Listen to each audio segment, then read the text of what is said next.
നമസ്കാരം. പാഠം 4ലേക്ക് ഏവർക്കും സ്വാഗതം. ഞാൻ സ്വാഗത. ലഹരി ഉപയോഗം ഇന്ന് കൗമാരക്കാർക്കും യുവാക്കൾക്കും ഇടയിൽ വർദ്ധിച്ചു വരികയാണ്. ലഹരി ഉപയോഗം മൂലമുള്ള ഭീകരത നാം വാർത്താമാധ്യമങ്ങളിൽ നിന്ന് തന്നെ അറിയുന്നുമുണ്ട്. എന്തുകൊണ്ടാണ് കുട്ടികൾ ലഹരിയുടെ വഴിയിലേക്ക് നയിക്കപ്പെടുന്നത്? ഇത് നമുക്ക് എങ്ങനെ തടയാൻ കഴിയും? ഇന്നത്തെ പാഠം 4ൽ നാം ചർച്ച ചെയ്യുന്ന വിഷയം ലഹരിക്ക് അടിപ്പെടുന്നോ സ്കൂൾ കുട്ടികളും എന്നതാണ്. ഏവർക്കും സ്വാഗതം. ഈ ചർച്ചയിൽ അതിഥികളായി പങ്കെടുക്കുന്നത് ക്രൈസ്റ്റ് നഗർ സെൻട്രൽ സ്കൂളിലെ 10ാം ക്ലാസ് വിദ്യാർത്ഥിനിയായ ഭദ്രാവി നായർ, ഷൊർണൂർ KVR ഹൈസ്കൂളിലെ കമ്മ്യൂണിറ്റി പോലീസ് ഓഫീസറായ നവീൻ സർ, ഒപ്പം Prabheesha VE. Madam psychiatric social വർക്കറാണ്. കൂടാതെ കോഴിക്കോട് ജനറൽ ആശുപത്രിയിലെ വിമുക്തി ഡി അഡിക്ഷൻ സെന്ററിൽ പ്രവർത്തിക്കുക കൂടിയാണ് പ്രഭീഷ മാഡം. 3 പേർക്കും സ്വാഗതം. എനിക്ക് ആദ്യം തന്നെ ചോദിക്കാനുള്ളത് ഭദ്രയോടാണ്. ഭദ്ര എപ്പോഴെങ്കിലും സഹപാഠികളോ ഏതെങ്കിലും ഒരു കുട്ടികൾ ലഹരി ഉപയോഗിക്കുന്നതായിട്ട് കണ്ടിട്ടുണ്ടോ? ഇല്ല, ഞാൻ ഇതുവരെ അങ്ങനെയുള്ള ഒരു സിറ്റുവേഷൻ കണ്ടിട്ടില്ല. പക്ഷെ പല ക്യാമ്പയിനിലൂടെ ഞാൻ കടന്നു പോയിട്ടുണ്ട്. അപ്പൊ പലരും ഇങ്ങനെ ലഹരിക്ക് അടിമപ്പെട്ടവരുമായിട്ട് ഇടപഴകുന്നവരുടെ കഥകളും അവരെങ്ങനെ അതില് പെട്ടുപോയുള്ളവരുടെ എക്സ്പീരിയൻസസും പറയുന്നുണ്ട്. അത് കേൾവിയേ എനിക്കുള്ളൂ. ഞാൻ അങ്ങനെ ഒരു എക്സ്പീരിയൻസ് നേരിട്ട് കണ്ടിട്ടില്ല. പ്രഭീഷ മാഡം, എന്തുകൊണ്ടാണ് കുട്ടികൾ ലഹരിക്ക് അടിമപ്പെടുന്നത്? അതെന്താണ്? വീട്ടിലെ സാഹചര്യങ്ങളാണോ അതോ മറ്റുള്ള കാര്യങ്ങളാണോ? പ്രധാനമായിട്ടും വീട്ടിലെ സാഹചര്യങ്ങളുണ്ട്. അത് കൂടാതെ തന്നെ പിയർ പ്രഷർ, പിന്നെ അതേപോലെ തന്നെ അവരുടെ പഠന വൈകല്യം, അങ്ങനെയുള്ള എല്ലാ കാര്യങ്ങളും, സ്കൂളിലെ അവരോടുള്ള പെരുമാറ്റമാവാം, അവരെ ഒറ്റപ്പെടുത്തുന്നതാവാം. അപ്പൊ അങ്ങനെയുള്ള കാര്യങ്ങളെല്ലാം ഇതിലേക്ക് എത്തിപ്പെടാനുള്ള കാര്യങ്ങൾ തന്നെയാണ്. പ്രധാനമായിട്ടും ഈ ഒരു ഏജ്, അഡോൾസെൻസ് ഏജിൽ നമുക്ക് എല്ലാത്തിനോടുള്ള ഒരു ക്യൂരിയോസിറ്റി, എന്താണെന്ന് അറിയാനുള്ള ഒരു ആകാംക്ഷ, അത് ഇതിലേക്ക് ഒരു പ്രധാന ഘടകം. നവീൻ സർ, പലപ്പോഴും ഈ ഇടയ്ക്ക് തന്നെ പത്രത്തിൽ വന്ന ഒരു വാർത്തയായിരുന്നു ഈ ലഹരി മാഫിയയുടെ കടത്ത് രീതികളെ പറ്റി. വളരെ രഹസ്യവും സങ്കീർണതകൾ നിറഞ്ഞതുമാണ് അവരുടെ ആ കടത്ത് രീതി. പലപ്പോഴും ഈ വിൽപ്പനക്കാരെ മാത്രമാണ് പോലീസിന് പിടികൂടാൻ കഴിയുന്നത്. ഇതിൻ്റെ ഉറവിടം ആരെന്നോ അവരെ ഒന്നും പിടികൂടാനോ ഒന്നും സാധിക്കാറില്ല. അപ്പോൾ ഈ ഒരു പ്രശ്നം നിലനിൽക്കുന്നുണ്ടോ? പോലീസിന് എത്രമാത്രം ലഹരി കടത്ത് കണ്ടെത്താൻ കഴിയുന്നുണ്ട്? എത്രമാത്രം തടയാൻ കഴിയുന്നുണ്ട്? കേരളത്തില് പോലീസ് സജീവമായി തന്നെ ഈ ഒരു പ്രശ്നത്തിൽ ഇടപെട്ടുകൊണ്ടിരിക്കുകയാണ്. നമുക്കറിയാം, കേരളത്തിൽ നിന്നല്ല, അന്യ സംസ്ഥാനങ്ങളിൽ നിന്നാണ് കേരളത്തിലേക്ക് ഏറ്റവും കൂടുതൽ ഈ ലഹരി മരുന്നുകൾ കടത്തപ്പെടുന്നത്. ഉദാഹരണത്തിന് ആന്ധ്ര, കർണാടക, നമ്മളെ തൊട്ടടുത്ത സംസ്ഥാനങ്ങളായിട്ടുള്ള തമിഴ്നാട് മുതലായ സംസ്ഥാനങ്ങളിൽ നിന്നാണ് ഏറ്റവും കൂടുതൽ ഡ്രഗ്സ്, അതുപോലെ തന്നെ സിന്തറ്റിക് ഡ്രഗ്സ് പറയുകയാണെങ്കിൽ കൂടുതലായിട്ട് കേരളത്തിലേക്ക് വരുന്നത്. ഏറ്റവും ലേറ്റസ്റ്റ് വേർഷൻ എന്ന് പറയുന്നത് നമുക്ക് എല്ലാവർക്കും അറിയാം, MDMA എന്ന് പറയുന്നുള്ള ഒരു കുക്ക്ഡ് സിന്തറ്റിക് ഡ്രഗ് ആണ് ഏറ്റവും കൂടുതൽ ഇന്ന് സജീവമായി തന്നെ നിൽക്കുന്നത്.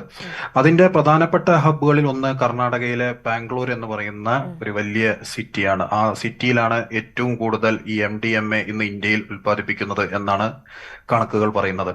ഇത് വയനാടിലൂടെയും അതുപോലെ തന്നെ അവിടെ ബാംഗ്ലൂരിൽ പോയി നമ്മുടെ ഉപരിപഠനം നടത്തുന്ന നമ്മുടെ 10ഉം 20ഉം വയസ്സുള്ള വിദ്യാർത്ഥികൾ അവിടെ നിന്ന് നാട്ടിലേക്ക് വരുമ്പോഴൊക്കെ അവിടെ അവരുടെ കൂടെ കൊണ്ടുവന്നിട്ടാണ് ഇവിടെ സപ്ലൈയും കാര്യങ്ങളും കൂടുതൽ വിദ്യാർത്ഥികളിൽ നടക്കുന്നത്.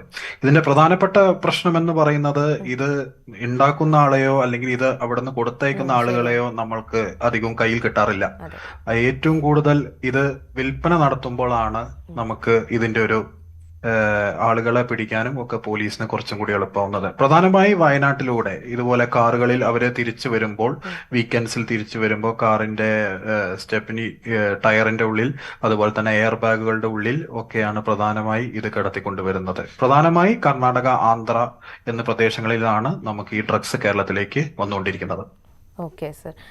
മാഡം, ഈ പലപ്പോഴും പല കുട്ടികളും ലഹരിക്ക് അടിപ്പെട്ടിട്ട് മുക്തരായ സാഹചര്യങ്ങൾ ഉണ്ടായിട്ടുണ്ട്. അപ്പോൾ എല്ലാ കുട്ടികൾക്കും, ഇതുപോലെ അടിമപ്പെട്ട കുട്ടികൾ എല്ലാവർക്കും മുക്തരാകാൻ സാധിക്കുമോ? പൂർണ്ണമായും മുക്തരാകാൻ സാധിക്കും. ശാസ്ത്രീയപരമായ ചികിത്സയിലൂടെ ആണെങ്കിൽ അവർക്ക് എന്തായാലും പൂർണ്ണമായും മുക്തരാകാൻ സാധിക്കും. ചികിത്സ എന്ന് പറഞ്ഞാൽ നമുക്ക് പെട്ടെന്ന് തന്നെ ഇപ്പൊ ഒരു കുട്ടി യൂസ് ചെയ്ത സമയത്ത് തന്നെ നമുക്ക് കിട്ടുകയാണ്, അല്ലെങ്കിൽ 1 മാസം 2 മാസത്തിനുള്ളിലൊക്കെ ആണെങ്കിൽ, പ്രത്യേകിച്ച് നമുക്ക് ബ്രെയിനിനെ അത്രയ്ക്ക് എഫക്ട് ചെയ്യാത്തത് കൊണ്ട് തന്നെ നമുക്ക് പെട്ടെന്ന് തന്നെ അവരെ അതൊന്ന് അഡിക്ഷൻ വരാത്തത് കൊണ്ട് തന്നെ നമുക്ക് അതൊന്ന് റിക്കവർ ചെയ്യാൻ ഈസിയാണ്. അതിനെല്ലാം കുറച്ച് സമയം എടുത്തിട്ടുണ്ട്. അഡിക്ഷൻ ആയിട്ടുണ്ടെങ്കിൽ അതിന് ഇപ്പം ഓരോ ഡ്രഗ്സിനനുസരിച്ച് ചികിത്സയിൽ വ്യത്യാസം ഉണ്ടാവും. അതേപോലെ തന്നെ വിഡ്രോവൽ സിംറ്റവും വ്യത്യാസം ഉണ്ടാവും. അപ്പൊ ആ ഒരു വിഡ്രോവൽ സിംറ്റം അല്ലെങ്കിൽ എന്തെങ്കിലും മാനസികപരമായുള്ള വൈകല്യത്തിലേക്ക് എത്തിയിട്ടുണ്ടെങ്കിൽ അതിന്റെ ട്രീറ്റ്മെന്റും നമ്മൾ ആ ഒരു ടൈം എടുത്ത് ചെയ്യുകയാണെങ്കിൽ നമുക്ക് അവരെ പൂർണ്ണമായിട്ടും മാറ്റിക്കൊണ്ടുവരാൻ പറ്റും. ഭദ്ര, കൂടെ പഠിക്കുന്ന കുട്ടികൾ അല്ലെങ്കിൽ അറിയാവുന്ന ഒരു കുട്ടി ലഹരി ഉപയോഗിക്കുന്നുണ്ട് എന്ന് അറിയുകയാണെങ്കിൽ അല്ലെങ്കിൽ കാണുകയാണെങ്കിൽ ഭദ്ര എന്ത് ചെയ്യും?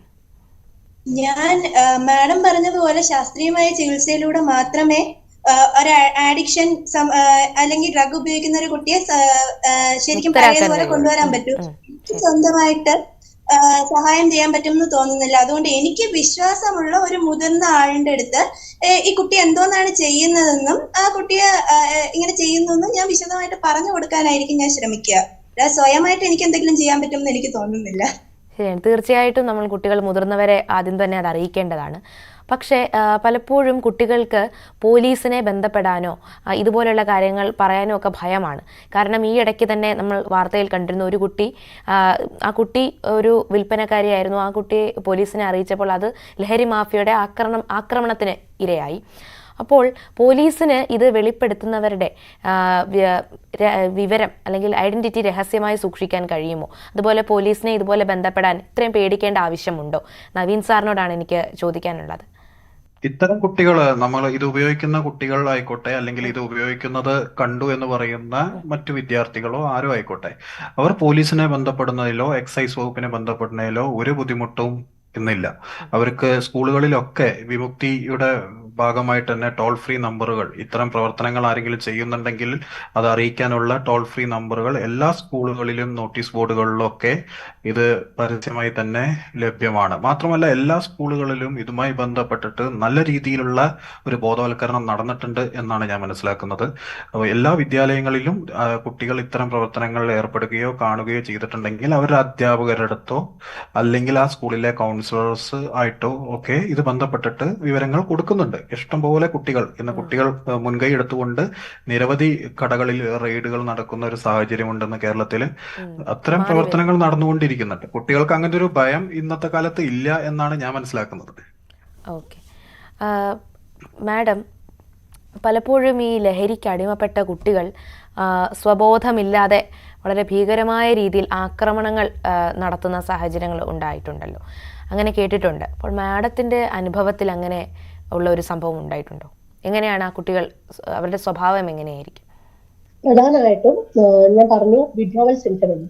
ഇപ്പം MDMA പോലുള്ള MDMA, LSD തുടങ്ങിയ ലഹരി ഒരു പ്രാവശ്യം അല്ലെങ്കിൽ 1-2 പ്രാവശ്യം ഉപയോഗിച്ച് കഴിയുമ്പോൾ തന്നെ വിഡ്രോവൽ സിംറ്റം ആയിട്ട് സൈക്കോസിസ് അല്ലെങ്കിൽ നമ്മളുടെ ഹാലുസിനേഷൻ, ഡെലൂഷൻ എന്നൊക്കെ പറയുന്ന, നമ്മൾ ഒറ്റയ്ക്ക് ഇരിക്കുമ്പോൾ നമ്മളുടെ ചെവിയിൽ ആരോ പറയുന്നത് പോലെ അല്ലെങ്കിൽ നമുക്ക് മറ്റുള്ളവരെ സംശയം തോന്നുന്നത് പോലുള്ള അങ്ങനെയുള്ള സിംറ്റംസ് കാണിക്കുകയും, ഇപ്പോ LSD ആണെങ്കിൽ ബ്ലഡേഡ് വിഷൻ എന്നാണ് പറയുന്നത്, നമ്മളുടെ കാഴ്ചയിൽ തന്നെ വളരെ ഇതായിട്ടുള്ള, പിന്നെ അതേപോലെ MDMA ആണെങ്കിൽ നമ്മൾ ഒരു മാനിക് സ്റ്റേജിലേക്ക്, മാനിയ എന്ന് പറഞ്ഞു കഴിഞ്ഞാൽ നമ്മൾക്കൊരു ഉന്മാദാവസ്ഥ, ഭയങ്കരമായിട്ട് എനർജി ലെവൽ കൂടുകയും നമ്മൾ ഇപ്പൊ ഒരു 4 മണിക്കൂർ 5 മണിക്കൂർ വരെ നമുക്ക് നിർത്താതെ ഡാൻസ് ചെയ്യാൻ പറ്റും ഇതൊക്കെ ഉപയോഗിച്ചു കഴിഞ്ഞാൽ. അപ്പൊ അങ്ങനെയുള്ള ഒരു അവസ്ഥയിലേക്ക് നമ്മൾ എത്തുകയും ആ ഒരു അവസ്ഥയിൽ നമുക്ക് ഒന്നും ഭയങ്കരമായിട്ട് വയലന്റ് ആവാം, ചിലപ്പോൾ ആളുകളെ കൊല്ലാൻ പറഞ്ഞാൽ കൊല്ലും, ആ ഒരു അവസ്ഥയിലായിരിക്കും അവരുണ്ടാവാം.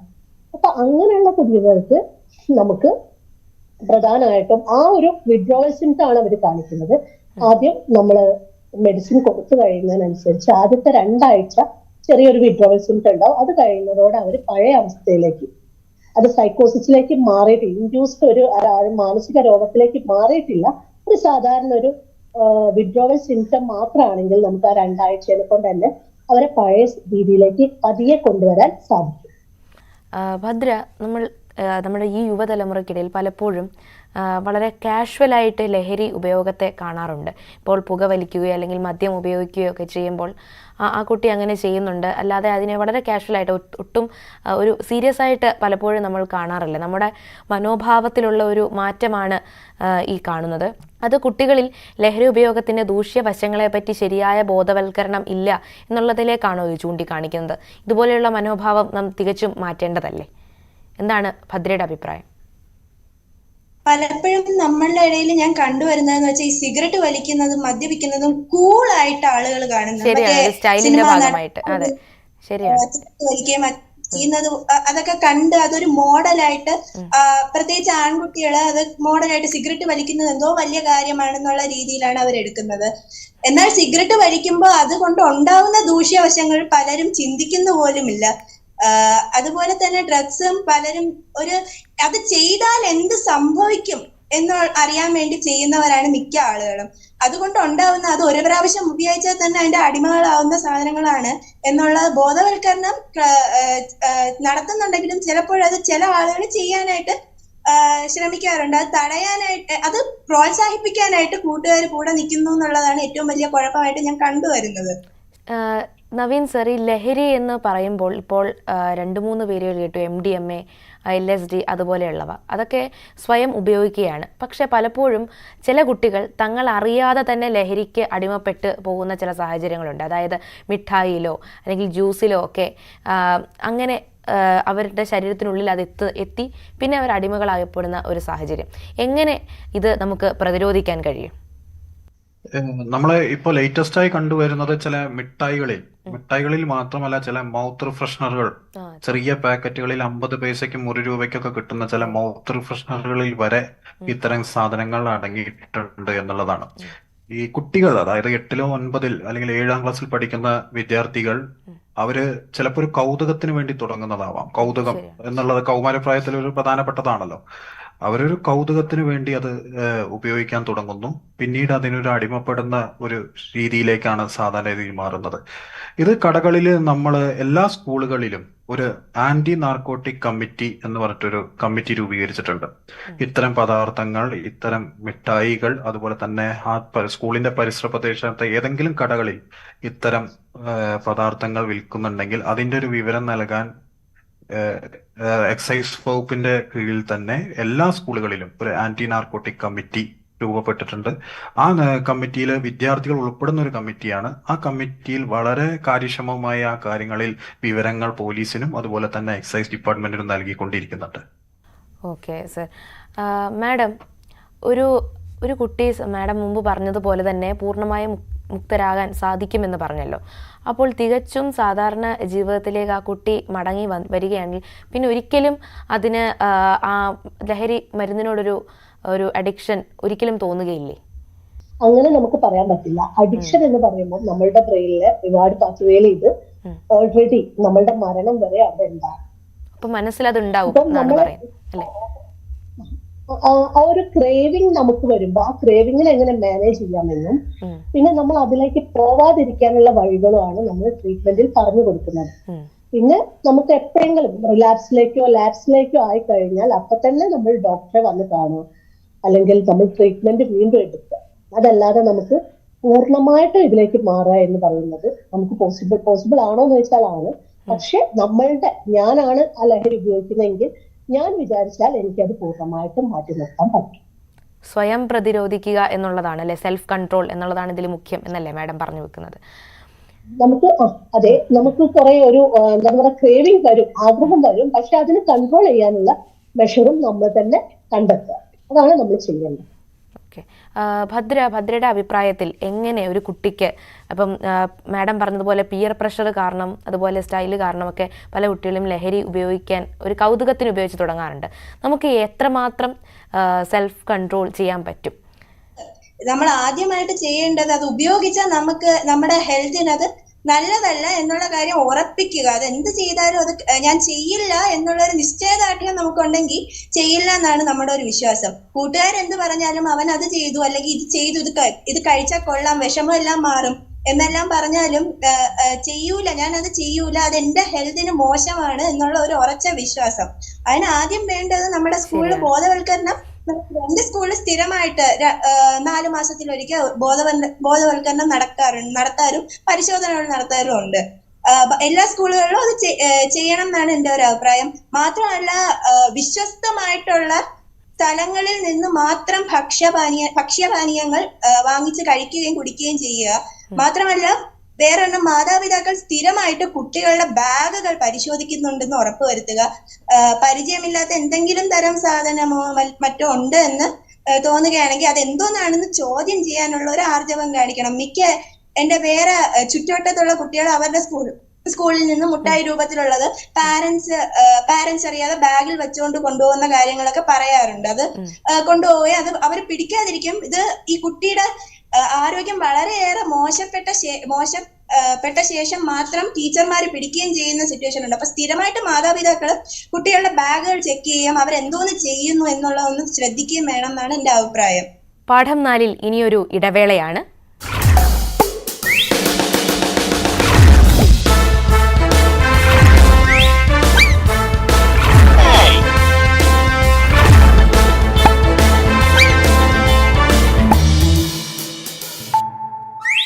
പാഠം 4-ലേക്ക് വീണ്ടും സ്വാഗതം. ഒരു അധ്യാപകൻ കൂടിയാണല്ലോ നവീൻ സർ. അപ്പോൾ കൂടാതെ ഒരു കമ്മ്യൂണിറ്റി പോലീസ് ഓഫീസറും കൂടെയാണ്. ഈ 2 പദവിയിൽ കൂടി എങ്ങനെ ഒരു അധ്യാപകൻ എന്ന നിലയിൽ കുട്ടികളിലെ ലഹരി ഉപയോഗം തിരിച്ചറിയാൻ സാധിക്കുന്നുണ്ട്? അതുപോലെ ഒരു കമ്മ്യൂണിറ്റി പോലീസ് ഓഫീസർ എന്ന നിലയിൽ എത്രമാത്രം ഇതിന് ബോധവൽക്കരണം നടത്താൻ അല്ലെങ്കിൽ ഈ ഉപയോഗത്തിന് തടയിടാൻ സാധിക്കുന്നുണ്ട്? കഴിഞ്ഞ ഒരു വർഷമായി എനിക്ക് തോന്നുന്നു വിമുക്തി എന്ന് പറയുന്ന ഒരു പ്രോജക്റ്റ് എക്സൈസ് വകുപ്പിന്റെ കീഴിൽ വരുന്ന സംസ്ഥാന സർക്കാരിന്റെ ഒരു വലിയ പ്രൊജക്റ്റാണ് വിമുക്തി എന്നുള്ളത്. കഴിഞ്ഞ കേരള പിറവി ദിനമായ നവംബർ 1-ന് ആണ് അതിന്റെ ഒരു ഉദ്ഘാടനം നമ്മൾ ചെയ്തത്. ഇതുമായി ബന്ധപ്പെട്ടിട്ട് സ്കൂളുകളിൽ പ്രധാനമായി ഇത്തരം ഉപയോഗിക്കുന്ന കുട്ടികളിൽ നമ്മൾ കണ്ടെത്തി കഴിഞ്ഞാൽ അത് വീട്ടിൽ പറയുമ്പോൾ ഉണ്ടാവുന്ന ചില പ്രശ്നങ്ങൾ പ്രധാനപ്പെട്ടതാണ്. നമ്മള് പാരന്റ്സ് എന്ന് പറയുന്ന അല്ലെങ്കിൽ രക്ഷിതാക്കളെ വിളിച്ച് നമ്മൾ അവരോട് കാര്യം പറയുമ്പോൾ എന്റെ മകൻ ഇത് ഉപയോഗിക്കില്ല എന്ന് പറയുന്ന ഒരു വിഭാഗം പാരന്റ്സ് ഉണ്ട്. അവർക്ക് തന്റെ കുട്ടികളിൽ അത്രയും ആത്മവിശ്വാസമാണ്. എന്റെ മകനോ അല്ലെങ്കിൽ എന്റെ മകളോ ഇത് ഒരിക്കലും ഉപയോഗിക്കില്ല സാർ എന്ന് പറയുന്ന ഒരു വിഭാഗം പാരന്റ്സ്. രണ്ടാമത് വരുന്ന പാരന്റ്സ് എന്ന് പറയുന്നത് എന്റെ കുട്ടിയിൽ എന്തോ ഒരു മാറ്റമുണ്ട് സാർ, ഒന്ന് ശ്രദ്ധിക്കണം എന്ന് പറയുന്ന പാരന്റ്സ് ഉണ്ട്. എന്റെ കുട്ടിയിൽ കാര്യമായി അവൾ കഴിഞ്ഞ ഒരാഴ്ചയായി അല്ലെങ്കിൽ ഒരു മാസമായി എന്തോ ഒരു മാറ്റം അവൾക്ക് സംഭവിച്ചിട്ടുണ്ട് സാർ, ഒന്ന് ശ്രദ്ധിക്കണം എന്ന് പറയുന്ന പാരന്റ്സ് ഉണ്ട്. മൂന്നാമതായിട്ട് പാരന്റ്സിന് അറിയാം എന്റെ കുട്ടി, എന്റെ മകൻ അല്ലെങ്കിൽ എന്റെ മകൾ ചിലതൊക്കെ ഉപയോഗിക്കുന്നുണ്ട്, പക്ഷെ അത് പുറത്തറിഞ്ഞു കഴിഞ്ഞാൽ എന്തെങ്കിലും പ്രശ്നങ്ങൾ ഉണ്ടാവുമോ? മാത്രമല്ല കുട്ടികൾ പാരന്റ്സിനെ ഭീഷണിപ്പെടുത്തി വെക്കുന്ന ഒരു അവസ്ഥ ഇന്ന് വലിയൊരു രീതിയിൽ കാണപ്പെടുന്നുണ്ട്. ആത്മഹത്യ ചെയ്തു കളയും എന്ന് പറയുന്ന കുട്ടികൾ വരെ പാരന്റ്സിനെ ആത്മഹത്യ ഭീഷണി മുഴക്കി ഇത് ഉപയോഗിക്കുന്നത് അറിഞ്ഞു കഴിഞ്ഞാൽ ഞാൻ ആത്മഹത്യ ചെയ്യും എന്ന് പറയുന്ന വിദ്യാർത്ഥികൾ വരെ നമ്മുടെ സമൂഹത്തിലുണ്ട്. ഇത് വലിയ രീതിയിൽ തന്നെ നമുക്ക് തടയിടാൻ കഴിയണം. അതിനുവേണ്ടിയുള്ള ബോധവൽക്കരണം നിരന്തരമായി, അതൊരു 1, 2 അല്ലെങ്കിൽ ഒരു വർഷമോ നീണ്ടു നിൽക്കുന്ന ഒരു ബോധവൽക്കരണമല്ല, നിരന്തരമായി അധ്യാപകരും അതുപോലെ തന്നെ ആ കുട്ടിയുടെയോ അല്ലെങ്കിൽ ആ സമൂഹവും ഒരുമിച്ച് നിന്നുകൊണ്ടിട്ടുള്ള ഒരു പ്രയത്നം ഇതിനെ ബോധവൽക്കരിക്കാൻ മാത്രമേ സാധിക്കുള്ളൂ. അതൊരു 1, 2 ദിവസത്തെയോ കാര്യം കൊണ്ട് നടക്കുന്ന ഒരു കാര്യമല്ല. നിരന്തരമായ ഒരു ലൈഫ് ടൈം അവന്റെ ഒരു ബോധം വരുന്ന ഒരു കുട്ടിക്ക് ബോധം വെക്കുന്ന സമയം വരെ ഈ ഒരു ബോധവൽക്കരണം നടത്തണം. ഇതിന്റെ ആശയങ്ങൾ നമ്മൾ ജനങ്ങളിലേക്ക് കൂടുതലായി എത്തിക്കണം. അതിനൊരു വലിയ രീതിയിൽ സ്കൂളുകൾക്ക് അതിനൊരു വലിയ രീതിയിൽ തന്നെ സഹായിക്കാൻ കഴിയും. കുട്ടികളിൽ ഏറ്റവും കൂടുതൽ മാറ്റങ്ങൾ കാണുന്നത് വീടുകളിൽ കൂടുതൽ സ്കൂളിൽ നിന്ന് അധ്യാപകരാണ് എന്ന നിലയിലാണ് ഈ ഒരു അഭിപ്രായം പറയുന്നത്. മാഡം, ഈ ലഹരി പല കുട്ടികളും ഉപയോഗിച്ച കുട്ടികളെ, അവരെ മുക്തരാക്കിയ കുട്ടികളെയൊക്കെ മാഡം ഒരുപാട് കണ്ടിട്ടുണ്ടാകുമല്ലോ. അപ്പോൾ ലഹരിക്ക് മുമ്പുള്ള ജീവിതവും അവരുടെ അതിനുശേഷമുള്ള ജീവിതവും ആ ഒരു വ്യത്യാസം അല്ലെങ്കിൽ അതിനെപ്പറ്റി ഒന്ന് പറയാമോ? ലഹരിക്ക് മുമ്പെന്ന് പറഞ്ഞാൽ അവരുടെ പഠനത്തിലാണെങ്കിലും എല്ലാ കാര്യത്തിലും അവർ ആക്റ്റീവ് ആയിരിക്കും. അതേപോലെ തന്നെ അവരെല്ലാം ചെയ്തിരുന്ന അല്ലെങ്കിൽ റെഗുലർ ആയിട്ട് റൊട്ടീൻസ് കറക്റ്റ് ആയിട്ട് കൊണ്ടുപോയ ഒരു കുട്ടിയായിരിക്കും. നമുക്കിവരെ എങ്ങനെ മനസ്സിലാക്കാം എന്ന് വെച്ചാൽ ഈ കുഞ്ഞ് ഉപയോഗിക്കാൻ തുടങ്ങുന്നത് മുതൽ അവന്റെ സ്വഭാവത്തില്, പെരുമാറ്റത്തില്, അതേപോലെ തന്നെ അവന്റെ ഉറക്ക പാറ്റേൺ, അതേപോലെ അവന്റെ ഭക്ഷണ പാറ്റേൺ, ഇതിലെല്ലാം മാറ്റം നമ്മൾ കണ്ടിരിക്കും. ഒരു മാതാപിതാക്കളോ അല്ലെങ്കിൽ ഒരു ടീച്ചറോ ആണെങ്കിൽ അവർക്ക് പെട്ടെന്ന് ആ കുഞ്ഞിന്റെ ഓരോ മാറ്റത്തെയും പെട്ടെന്ന് തന്നെ മനസ്സിലാക്കാൻ പറ്റുകയും അത് പെട്ടെന്ന് തന്നെ നമ്മളെടുത്ത് പറയുകയാണെങ്കിൽ, അല്ലെങ്കിൽ ഒരു കൗൺസിലർ എടുത്തോ അല്ലെങ്കിൽ നമ്മളുടെ ഹോസ്പിറ്റലിലേക്ക് കൊണ്ടുവരുവാണെങ്കിൽ നമുക്ക് പെട്ടെന്ന് തന്നെ ആ കുട്ടിയെ മാറ്റിയെടുക്കാൻ പറ്റും. അധികവും നമ്മളടുത്ത് എത്തുമ്പോഴത്തേക്ക് ചിലപ്പോ 2 വർഷമോ 3 വർഷമായിട്ട് ഉപയോഗിക്കുന്നുണ്ടാവും. അവൻ 9ാം ക്ലാസ്സിന് അല്ലെങ്കിൽ ഒരു 7ാം ക്ലാസ്സിന് ഉപയോഗിച്ചിരുന്നു, സിഗരറ്റ് മാത്രമായിരുന്നു, ഞങ്ങൾ അത് വാങ്ങിച്ചെയ്ത് വിട്ടു. ഇപ്പൊ അവൻ ഇത്രയൊക്കെ സാധനം ഉപയോഗിക്കുന്നുണ്ട്, അതുകൊണ്ടാണ് കൊണ്ടുവന്നത്, അത് അവന്റെ ഫ്രണ്ട് ഉപയോഗിച്ചത് കൊണ്ടാണ്. ആ ഒരു ലാഘവത്തോടെ നമ്മൾ തള്ളിക്കളയാതെ നമ്മൾ ഏറ്റവും ഒരു പ്രാവശ്യം നമ്മൾ കണ്ടു, അങ്ങനത്തെ ഒരു സാഹചര്യത്തിൽ അവനെ കണ്ടു കഴിഞ്ഞാൽ അത്രയും സീരിയസോടെ നമ്മൾ എടുക്കുകയും ആ രീതിയിൽ തന്നെ ആ കുട്ടിയെ കൈകാര്യം ചെയ്തു കഴിഞ്ഞാൽ നമുക്ക് ഇത്രയ്ക്ക് ഒരു വലിയൊരു അളവിലേക്ക് എത്താതെ തന്നെ നമുക്ക് കുഞ്ഞുങ്ങളെ മാറ്റിയെടുക്കാൻ പറ്റും. ചെറിയൊരു അവരുടെ സ്വഭാവത്തിലോ പെരുമാറ്റത്തിലോ ഒരു മാറ്റം വരുന്നു, പഠനത്തിൽ ബാക്കോട്ട് പോകുന്നു, അല്ലെങ്കിൽ കളികളിൽ ബാക്കോട്ട് പോകുന്നു, സുഹൃത്ത് ബന്ധങ്ങൾ മാറുന്നു. ഇതൊക്കെയാണ് പ്രധാനമായിട്ടും നമ്മൾ ആ കുഞ്ഞുങ്ങളിൽ കാണുന്ന ഇപ്പൊ കഞ്ചാവ് പോലുള്ള ഉപയോഗങ്ങളാണെങ്കിൽ കണ്ണ് ചോക്കുന്നതായിട്ട് കാണും. പിന്നെ MDMA പോലുള്ള വിഡ്രോവൽസിന്റെ ആണെങ്കിൽ ഒരു 2-3 ദിവസത്തേക്ക് ഭക്ഷണത്തിനോട് വലിയ താല്പര്യമൊന്നും ഉണ്ടാവില്ല, ഉറക്കം പാറ്റേണിൽ മാറ്റം ഉണ്ടാവും. അപ്പൊ അങ്ങനെ എന്തെങ്കിലും ഒരു ചെറിയൊരു പ്രശ്നം കാണുകയാണെങ്കിൽ നമ്മൾ പെട്ടെന്ന് തന്നെ അത് ഇതാക്കാനും കുട്ടികൾ സമ്മതിച്ചോളണമെന്നില്ല. നമുക്ക് ടെസ്റ്റുകൾ നടത്തി കഴിഞ്ഞാൽ, യൂറിൻ ടെസ്റ്റ് നടത്തി കഴിഞ്ഞാൽ ഇവർ ഉപയോഗിച്ചിട്ടുണ്ടോ, 1 മാസത്തിന്റെ ഉള്ളിൽ വരെ ഇവർ ഉപയോഗിച്ചിട്ടുണ്ടെങ്കിൽ നമുക്കത് കണ്ടുപിടിക്കാനും അതിനുള്ള ട്രീറ്റ്മെന്റ് നടത്താനും നമുക്ക് പറ്റും. ഒരു പ്രാവശ്യമാണെങ്കിൽ പോലും നമുക്കത് അറിയാൻ പറ്റും. Okay madam. നവീൻ സർ, ഇവിടെ ഒരുപാട് ലഹരി കാര്യം പറഞ്ഞു. ഏതൊക്കെയാണ് പ്രധാനമായിട്ടും ലഹരി എന്നുള്ള വിഭാഗത്തിൽ ഉൾപ്പെടുത്താൻ കഴിയുന്നത്? എന്താണ് ഈ ലഹരി എന്ന് പറയുമ്പോൾ? നമ്മൾ ഡ്രഗ്സുമായി ബന്ധപ്പെട്ട് പറയുകയാണെങ്കിൽ നമുക്ക് സിന്തറ്റിക് ഡ്രഗ്സ് ഉണ്ട്, അതായത് കെമിക്കൽസ് യൂസ് ചെയ്തിട്ട് കുക്ക് ചെയ്തെടുക്കുന്ന ഡ്രഗ്സ്, അതായത് കെമിക്കൽ അതാത് അളവുകളിൽ നിശ്ചിത അളവിൽ കൂടുതലൊക്കെ ചേർത്ത് വെച്ചിട്ട് കുക്ക് ചെയ്തെടുക്കുന്നതാണ്. ഈ MDMA എന്നൊക്കെ പറയുന്നത് അത്തരത്തിലുള്ള സിന്തറ്റിക് ഡ്രഗിൽ വരുന്ന വിഭാഗമാണ്. പിന്നെ കോമൺലി നമ്മൾ പരസ്യം വരെ കാണുന്ന ചില ഡ്രഗ്സ് ചെറിയ രീതിയിൽ നമ്മൾ ഈ ഗഞ്ചാസ്, പാൻപരാഗ്, ഹാൻസ് എന്നൊക്കെ പറയുന്നത് നമ്മൾ ഇതിന്റെയൊക്കെ വലിയ അംബാസിഡർ, ദുഃഖകരം എന്ന് പറയുന്നത് ഇതിന്റെയൊക്കെ വലിയ അംബാസിഡർ ആയിട്ട് പരസ്യങ്ങൾ ചെയ്യുന്നത് വലിയ നടന്മാരാണ്. ആ നടന്മാരാണ് ഇതൊക്കെ പ്രോത്സാഹിപ്പിക്കുന്നത് എന്നുള്ളതാണ് ഇന്നത്തെ കാലത്ത് ഏറ്റവും ദുഃഖകരമായ കാര്യം. അപ്പോ ഇത്തരത്തിലുള്ള ഡ്രഗ്സ് ഉണ്ട്. പിന്നെ കോമൺലി നമ്മളിപ്പോ ഏറ്റവും കൂടുതൽ സാധാരണ പറയുകയാണെന്ന് വെച്ചാൽ ഡ്രഗ്സിൽ കഞ്ചാവ് എന്ന് പറയുന്നത് അത് പിന്നെ നാച്ചുറൽ ആണ്, പ്രകൃതിയിൽ നിന്ന് ഉണ്ടാക്കുന്നതാണ് എന്നുള്ളൊരു വ്യത്യാസം മാത്രമേ ഉള്ളൂ. ഏറ്റവും കൂടുതൽ ആന്ധ്രയിൽ നിന്നാണ് അത് നമ്മളെ കേരളത്തിലേക്ക് എത്തിക്കൊണ്ടിരിക്കുന്നത്. ഈ വിഭാഗത്തിലാണ് ഡ്രഗ്സ് ഏറ്റവും കൂടുതലായിട്ട് കേരളത്തിലേക്ക് സുലഭമായിട്ടുള്ളത്. Okay sir. ഈ ലഹരി മരുന്ന് അല്ലെങ്കിൽ ലഹരിയിലേക്ക് അടിമപ്പെട്ടു പോയാൽ മാഡം മുമ്പ് പറഞ്ഞതുപോലെ തന്നെ എപ്പോഴും വീണ്ടും അതിലേക്ക് തന്നെ തിരിച്ചെത്താനുള്ള ഒരു ക്രേവിങ് നമ്മുടെ മനസ്സിൽ ഉണ്ടാകും എന്ന് മാഡം പറഞ്ഞു വെച്ചിരുന്നു. ഭദ്ര പറഞ്ഞതുപോലെ തന്നെ സ്വയം പ്രതിരോധമാണ് എപ്പോഴും ഏറ്റവും മികച്ച മാർഗം. നൈമിഷിക സന്തോഷങ്ങൾക്ക് പിറകെ പോകാതെ അതൊക്കെ നമ്മുടെ ശരീരത്തെ നാശത്തിലേക്ക് നയിക്കും എന്ന് നാം ഓരോ കുട്ടിയും തിരിച്ചറിയണം. കൂടാതെ നമുക്ക് ചുറ്റും നമ്മളെ സ്നേഹിക്കുന്ന ഒരുപാട് പേർ ഉണ്ട് എന്ന് മനസ്സിലാക്കുക. നമ്മുടെ മാതാപിതാക്കളെയും നമ്മുടെ കൂട്ടുകാരെയും നാട്ടുകാരെയും ഒക്കെ മറന്ന് അവരെ വിഷമിപ്പിക്കാതെ ഇതുപോലെയുള്ള അപകടങ്ങളിൽ ചെന്ന് ചാടാതിരിക്കാൻ നമുക്ക് ശ്രമിക്കാം. ഇതുപോലെയുള്ള കാര്യങ്ങൾ ശ്രദ്ധയിൽപ്പെട്ടാൽ നമുക്ക് മുതിർന്നവരോട് തുറന്ന് പറയാം, അല്ലെങ്കിൽ പോലീസിനെ അറിയിക്കാം. അതിനുള്ള സംവിധാനങ്ങൾ നമ്മുടെ സർക്കാർ തന്നെ, ഇപ്പോൾ വിമുക്തി പോലെയുള്ള ടോൾ ഫ്രീ നമ്പറുകൾ ഒക്കെ ഇപ്പോൾ ലഭ്യമാണ്.